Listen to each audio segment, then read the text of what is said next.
மகாலட்சுமி வழிபாடு. வெள்ளிக்கிழமைகளில் லட்சுமி தேவிக்கு பூஜை செய்து ஓம் மகாலட்சுமியை நமஹா மந்திரம் ஜெபிக்கவும். குபேர பூஜை. செல்வத்தின் கடவுளான குபேரனை வணங்கி அவரது யந்திரத்தை குபேர யந்திரம் வீட்டில் வைத்து வழிபடலாம். தீர்த்தம் தெளித்தல்.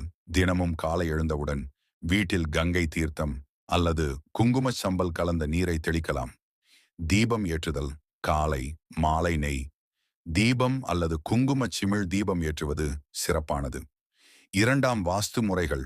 நேர்மறை ஆற்றல் தேவை. வீட்டில் தெற்கு அல்லது மேற்கு பகுதியில் அதிக பொருள்களை குவிக்காமல் வைக்கவும். பணம் சேரும் இடம். பணப்பெட்டியை அல்லது செல்வப் பொருட்களை வீட்டின் வடகிழக்கு பகுதியில் வைக்கவும். குபேர மூலையில் நிறைந்த பீரோ. வீட்டின் வடமேற்கு பகுதியில் பீரோ வைத்து அதில் பணம் சேர்ப்பது செல்வ விருத்திக்கு உதவும்.